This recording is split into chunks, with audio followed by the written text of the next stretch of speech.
To start with our program, we will begin with the orientation. And to give us the orientation for this PCLP, let us welcome our very humble and servant of the Lord, the chapter head of the PCBP Iligan, Arnold Malunhao. Let's give him a round of applause.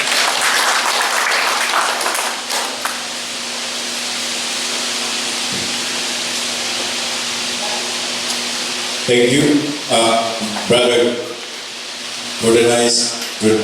First, I am Arnold Malunhao, the chapter head of Brother Christian Businessman Professional in Iligan chapter. So welcome to the orientation session of our Brotherhood Christian Life program. We are delighted to have you join us this transformative journey of faith, fellowship, and spiritual growth. This program is designed to deepen your relationship with God, strengthen your bond with another, and equip you to live out your Christian faith more fully in your daily lives. Throughout the BCLP, the Brotherhood Christian Life program, you will have the opportunity to engage in meaningful discussion, participate in inspiring worship, and receive valuable teachings that will help you grow in your faith. We look forward to walking this path with you, sharing the joy of fellowship and growing together as a family in Christ. Our goal is to invite businessmen and professionals to a new way of life, to give a brief but clear explanation of the Christian message so that they can see the things that lie behind the experience at the meeting. Be attracted towards turning to the Lord and attending the Brotherhood Christian Life program.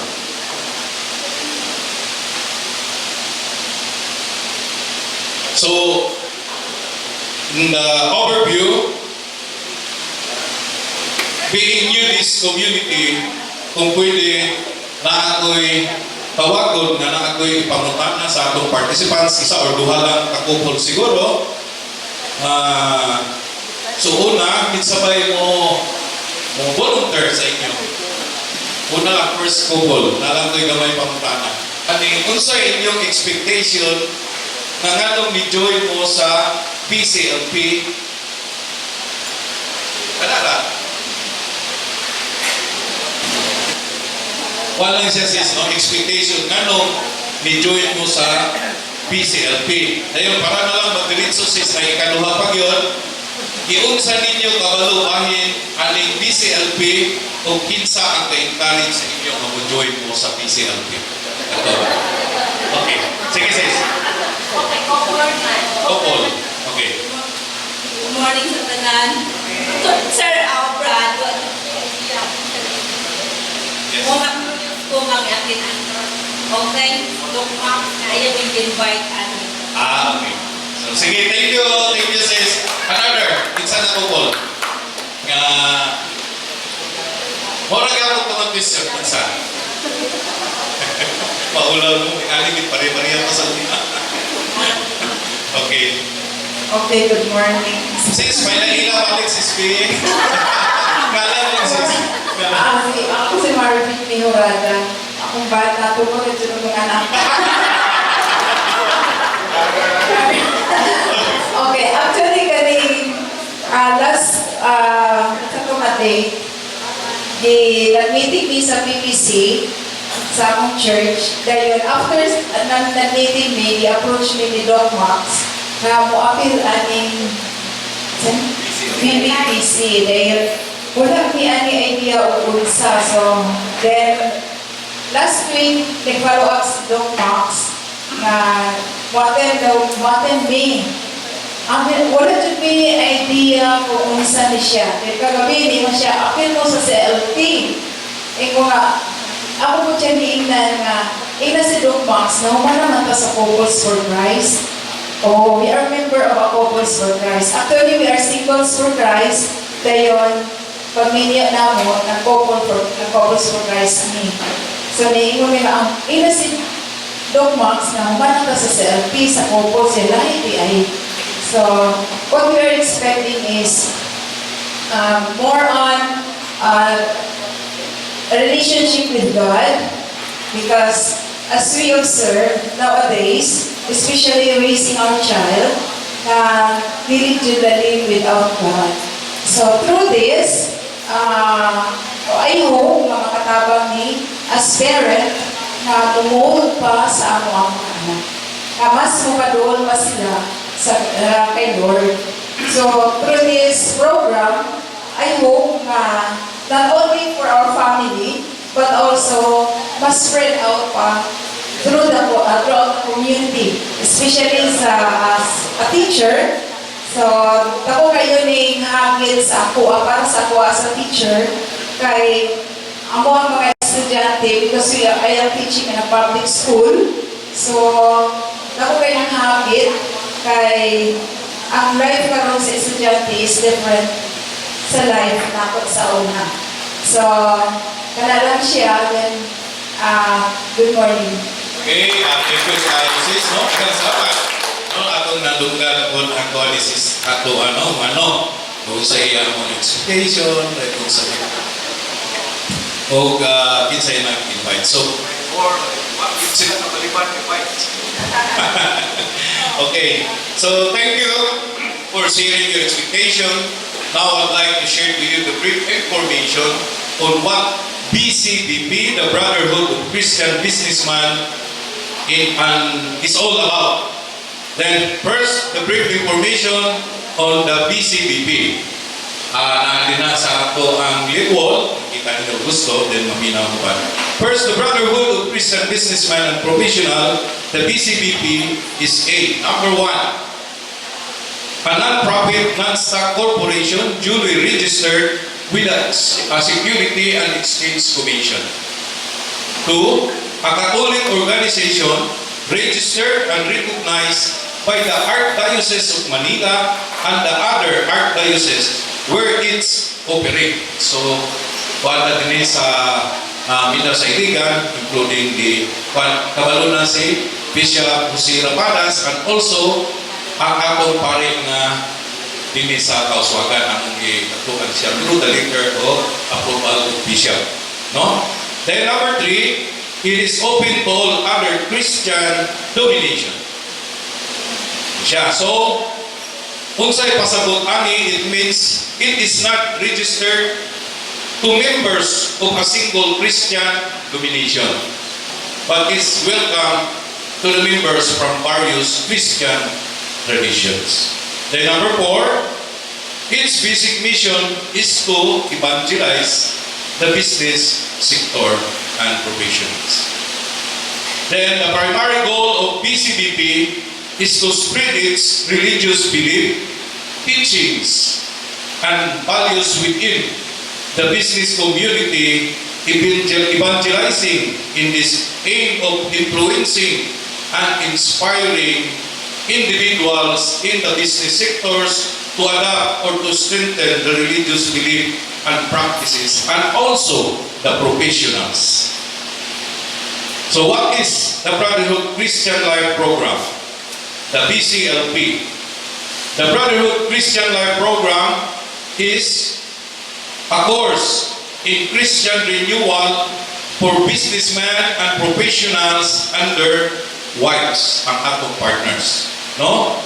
It is designed to help participants deepen their Christian faith, integrate it into their personal and professional lives, and strengthen their spiritual well-being.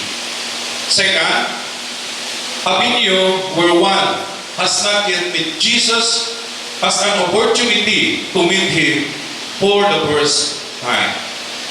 What does this mean? It means it provides an opportunity for individuals who are not yet familiar with or have not experienced a personal relationship with Jesus Christ to learn about Him and potentially begin that relationship. Number 3, a venue to reacquaint one who has lost touch with Jesus. Offer an opportunity to individuals who were once familiar with or had a relationship with Jesus Christ but have since drifted away or lost touch with her faith to reconnect and renew their spiritual relationship. It provides a supportive environment for people to rediscover their faith, revisit the teaching of Jesus, and rekindle their spiritual practices.